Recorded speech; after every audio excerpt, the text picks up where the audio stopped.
تو وہ پتہ نہیں ارشاد بھٹی صاحب سے غلطی سے رہ گیا ہے یا کیونکہ انٹرویو بہت لمبا ہو گیا تھا اس لیے انہوں نے شاید ایک آدھ سوال نکال دیا ہوں. وہ مجھ سے یہ پوچھا تھا کہ شیخ الحدیث مولانا زکریا رحمۃ اللہ علیہ نے لکھا ہے کہ ہمارے والد صاحب ماں کی گود میں جب دودھ چھڑائے تو ایک پاؤ پارا حفظ کر چکے تھے.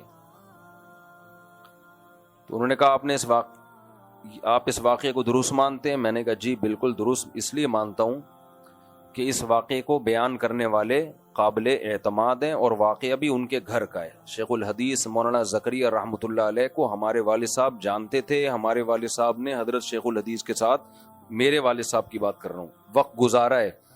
وہ ان کے تقوی، للہیت، ان کی عبادت بہت اچھی طرح جانتے نہیں تھے، دیکھا تھا، بلکہ علم مشاہدے پر مبنی تھا. اور صرف ایک ہمارے والد نہیں، والد صاحب بتاتے ہیں جب وہ اعتکاف میں بیٹھتے تھے تو مسجد میں پاؤں رکھنے کی جگہ نہیں ہوتی تھی.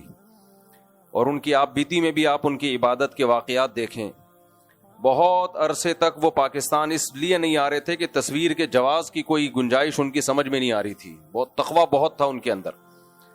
باقی یہ جو واقعہ ہے کہ والد صاحب نے 2 سال میں پاؤ پارا حفظ کر چکے تھے، تو ارشاد بھٹی صاحب نے جب مجھ سے پوچھا میں نے ان کو جواب دیا کہ اس سے زیادہ عجیب واقعہ حدیث میں ہے کہ ماں کی گود میں ایک شخص نے گواہی دی، ایک بچے نے، شخص نے نہیں، بچے نے. حدیث میں آتا ہے پچھلی امتوں میں ایک شخص تھا جس پہ زنا کی جھوٹی تہمت لگ گئی. وہ عبادت گزار تھے بنی اسرائیل کے. ایک عورت کے ولد الزنا بچہ پیدا ہوا، اس نے بلی ڈال دی بزرگ کے اوپر کہ ان سے زنا ہوا ہے. تو لوگوں نے جا کے ان کا عبادت خانہ گرا دیا، توڑ پھوڑ دیا. تو اللہ تعالیٰ نے اس بچے کو زبان دی. ماں کی گود میں چند دن کا بچہ. وہ لوگ جب جمع ہوئے تو اس بچے نے کہا کہ جو میرا باپ ہے، یعنی ناجائز باپ، وہ فلاں چرواہا ہے، وہ یہ نہیں ہے. تو اب مجھے ایک بات بتاؤ، یہ اس بزرگ کی کرامت تھی یا نہیں تھی کہ اس کی پاک دامنی بیان کرنے کے لیے بچہ ماں کی گود میں بول رہا ہے؟ ایک بچہ بول رہا ہے ماں کی گود میں. تو جب ایک بچہ ماں کی گود میں بول سکتا ہے، جو کہ زیادہ مشکل کام ہے، کلیئر بول رہا ہے کہ وہ باپ ہے، یہ باپ نہیں ہے، حالانکہ بچے کو پتا ہوتا ہے میرا باپ کون ہے، تو بچے کو نہیں پتا ہوتا. تو یہ بچے کی بھی کرامت ہے کہ بچہ ماں کی گود میں بول رہا ہے کہ میرا باپ فلاں ہے. بچے کو کیسے پتا چل گیا؟ تو بار بار یہ بات کلیئر ہو جانی چاہیے کہ کرامت کا صدور اصل میں کس سے ہوتا ہے؟ اللہ سے. اللہ کے لیے سب ممکن ہے. اور یہ بچہ پیغمبر تھوڑی تھا، نہ اس کی ماں پیغمبر، بلکہ ماں نے تو زنا کیا ہے.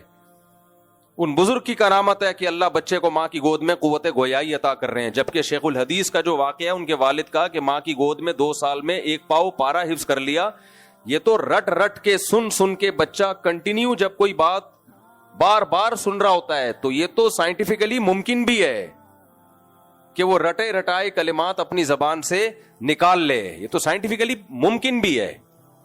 اس کو کرامت ماننے میں کیا حرج ہے؟ پھر وہی بات ہے، جن کے ہاں بزرگ نہیں ہوتے ان کو یہ باتیں سمجھ میں نہیں آتی. ہم لوگ کا پورا سلسلہ ہے صحابہ تابعین سے لے کے سینہ بسینہ، اس لیے ہمارے ہاں کرامتوں کی بھرمار ہے. ہاں ہم یہ ضرور کہتے ہیں کہ کرامت کا ثبوت کسی مستند ذریعے سے ہونا چاہیے، ورنہ نہیں مانی جائے گی اس کو. اور جس کے سے صادر ہو اس کا بزرگ ہونا بھی ثابت ہونا چاہیے.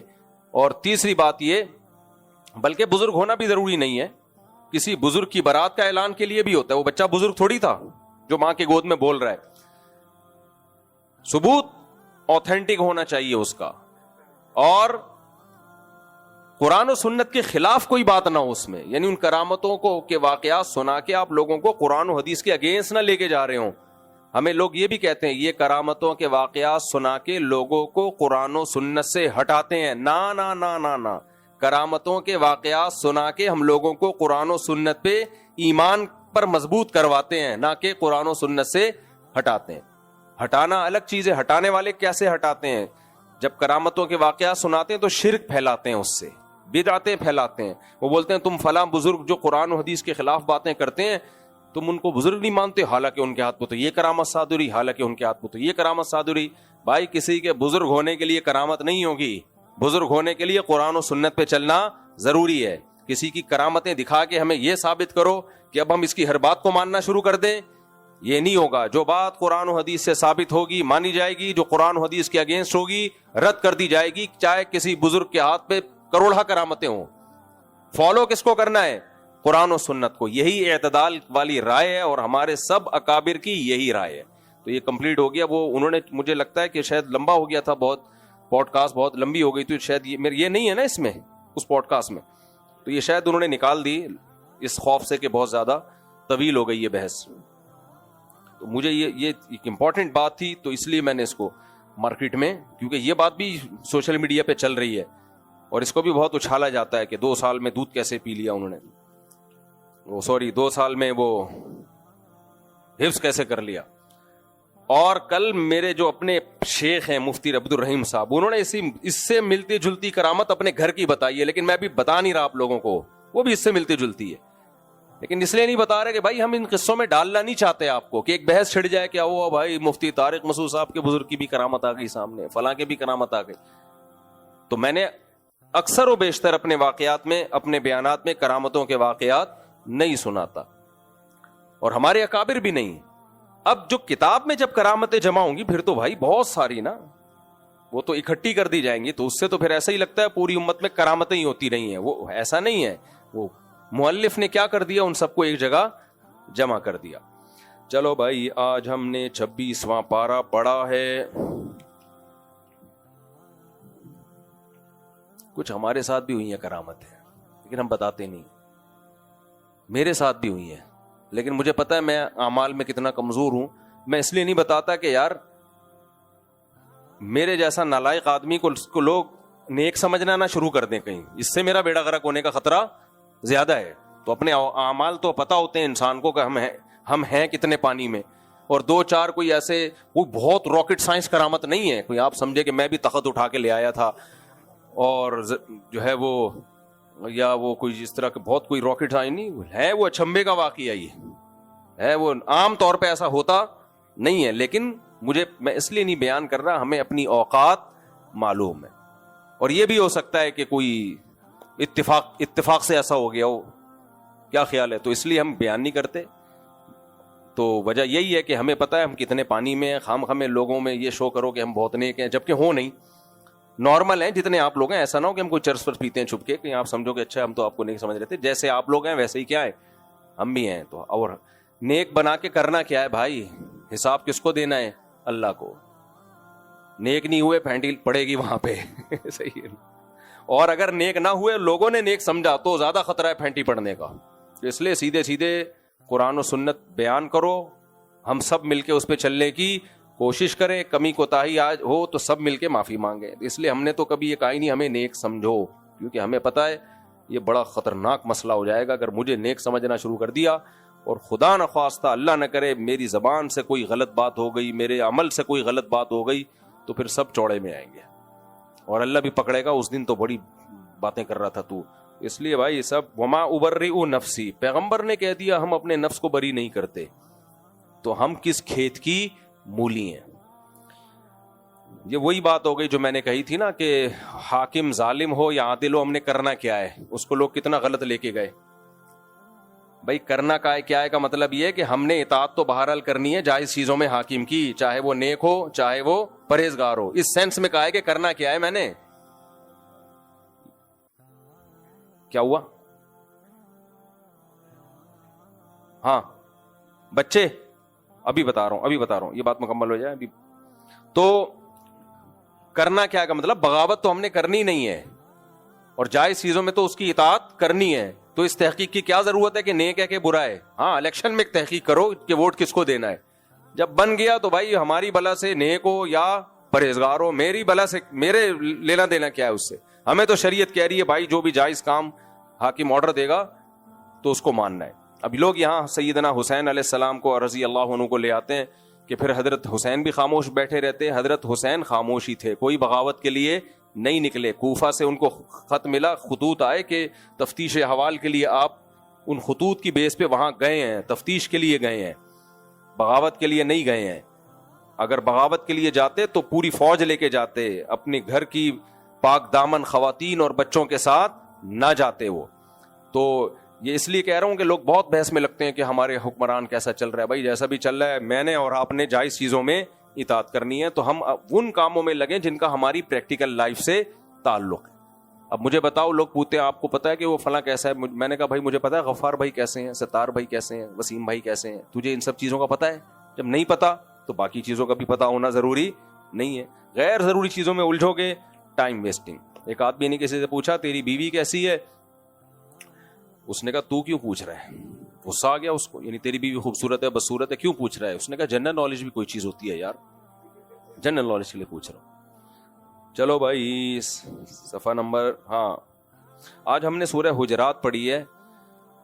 میں نا بول بول کے میرے گلے میں بہت درد ہو رہا ہے, اور آج پھر میرا ایک اور بیان بھی ہے, تو میں بہت آج شارٹ بیان کروں گا. اور سورہ حجرات میں جو اللہ نے اہم اہم احکام دیے ہیں نا ڈیٹیل کے ساتھ, جو ہماری سوسائٹی کے لیے, معاشرے کے لیے, جن پہ چلنا بہت ضروری ہے, صرف ان کو ایک ایک کر کے میں بیان کرتا رہوں گا اور ہمارا درس ختم ہو جائے گا. اللہ تعالیٰ نے سورہ حجرات کو شروع کیا سب سے پہلے لا تقدموا بین یدی اللہ ورسولہ, اے ایمان والو اللہ اس کے رسول سے آگے نکلنے کی کوشش مت کرو. کیا مطلب؟ اپنے خاندان, اپنے کلچر, اپنی پرمپرا, یہ سب چیزیں شریعت سے پیچھے رہیں, شریعت کو کراس مت کرو. جب آ جائے نا بھائی اسلام کا یہ حکم ہے, تو پھر یہ نہیں بولو میں پنجابی ہوں, میں پٹھان ہوں, میں سندھی ہوں, میں بلوچی ہوں, ہمارے خاندان میں ایسا, ہمارے کنٹری کا یہ لا, ہمارے ملک کا یہ قانون. نا, اسلام سب سے بولو سپیریئر. دوسرا حکم اللہ نے دیا لا ترفعوا اصواتکم فوق صوت النبی, نبی کی آواز سے اپنی آواز کو اونچا نہ کرو. ولا تجہروا له بالقول کجہر بعضکم لبعض, نبی کو ایسے مت پکارو جیسے آپس میں ایک دوسرے کو پکارتے ہو, یعنی پیغمبر کا احترام کرو. علماء نے اس آیت سے استدلال کیا ہے کہ نبی کا احترام اس لیے کہ آپ رہنما ہیں, آپ ہدایت دینے والے ہیں, آپ استاذ ہیں, تو جو بھی استاذ ہوگا, جو بھی عالم ہوگا, جو بھی بزرگ ہوگا, اس کا بھی احترام لازم ہے. ہاں یہ ضرور ہے کہ نبی کی بے اکرامی کی سزا زیادہ سخت ہے, اور جو نبی سے کم درجے کے لوگ ہیں ان کی بے اکرامی کی اس درجے کی سزا نہیں ہے, لیکن سزا بہرحال ہے. اسی آیت سے اسلاف اپنے بزرگوں کا, اپنے استاذوں کا احترام کیا کرتے تھے. آج یونیورسٹیوں میں ٹیچروں کا احترام کیا ہو گیا ہے؟ شارٹ. وہ تمہیں پڑھا رہے ہیں بھائی, چاہے دنیا کا علم ہے, علم تو علم ہے نا, وہ تمہیں سکھا رہے ہیں, تمیز نہیں ہے. تھوڑا سا کبھی کبھار یہ ہو جایا کرتا تھا ہمارے کلاسوں میں کہ ٹیچر آتے تو احترام میں کھڑے ہو جاتے, وہ بھی مارکیٹ سے شارٹ, اس کو بھی شرک بنا دیا بعض لوگوں نے. تو انگریزوں سے ہر چیز مت لو میرے بھائی, انگریزوں سے ہر چیز مت لو. جو بھی ٹیچر ہے آپ کا اس کو رسپیکٹ دینا ضروری ہے. نبی بھی تو معلم تھے نا, ٹیچر تھے. تو اس آیت سے سب نے استدلال کیا کہ کوئی بھی معلم ہوگا آپ پر اس کا احترام لازم ہوگا. اسے بالکل ایسے نہ ہو ابے تبے سے بات, ابے اوے فزکس کے ٹیچر, ابے کیا بول رہا ہوں یار, تو بتا کیوں نہیں رہا, یا ٹیچروں کا نام لینا شروع کر دیں تو سر بولا کریں. ابھی نام ہو جائے گا جمشید, ذرا یہ بتانا یہ جو آپ نے ایکویشن بتائی ہے ذرا اس کو آپ سالو کر کے دکھائیں. جمشید انسان کا بچہ بن جا, میں ٹائم پہ آیا ہوں, تو لیٹ کیوں آ رہا ہے؟ تو یہ سب ہو رہا ہے, یہ کلچر جو ہے نا یہ چل رہا ہے. ہمارے دور میں شروع ہو گیا تھا, اسکول میں پڑھتے تھے, اتنا زیادہ نہیں تھا, تھوڑا تھوڑا ہو گیا تھا, اب تو پتہ نہیں بہت ہی ایڈوانس ہو گئے ہوں گے. اچھا یار یہ پھر میں آخر میں بتاتا ہوں, نعیم بھائی سے مجھے یاد آیا, یہ اسی دیکھو اس آیت سے نعیم بھائی کی بات. یہاں بچے کچھ شرارتیں کر رہے ہیں, باتیں کر رہے ہوتے ہیں, نعیم بھائی کہہ رہے ہیں میں جب ان کو سمجھاتا ہوں وہ غصہ کرتے ہیں. بھائی تمہاری عمر سے 25 سال بڑے ہیں یہ, تو جب تمہیں کوئی سمجھا رہے ہیں, مسجد کا کوئی بڑا آدمی سمجھا رہا ہے, تو چپ کر کے بیٹھ جاؤ, آگے غصہ کیوں کر رہے ہیں ان پہ؟ تو یہ بھی بدتمیزی ہے یا نہیں ہے؟ کوئی بھی بڑا بزرگ آپ کو کوئی بات, استاذ, ٹیچر, امام, مؤذن کوئی بھی سمجھا رہا ہے تو بدتمیزی آگے سے مت کریں. اعتکاف میں کچھ لڑکوں کی شکایتیں آ رہی ہے, انہوں نے مینا بازار لگایا ہوا ہے مسجد میں, بہت بدتمیزی کی بات ہے, انسان کے بچے بن جاؤ, ٹھیک ہے نا, دوبارہ کمپلین نہیں آنی چاہیے. اچھا بھائی تیسری بات, اللہ نے فرمایا یا ایھا الذین آمنوا ان جاءکم فاسق بنبأ فتبینوا, فاسق جب کوئی خبر لے کر آئے تو تحقیق کر لیا کرو, ایسا نہ ہو کسی کو نقصان پہنچا دو اس خبر کی بیس پہ. یہاں پر ایک اشکال ہوتا ہے, معاذ اللہ صحابی رسول کو فاسق کیوں کہا گیا؟ وہ تو صحابی خبر لے کر آئے تھے. اس کا شان نزول بتاؤں گا, بڑی لمبی بات ہو جائے گی, تو صرف میں اصل مفہوم آیتوں کا فوکس کر رہا ہوں.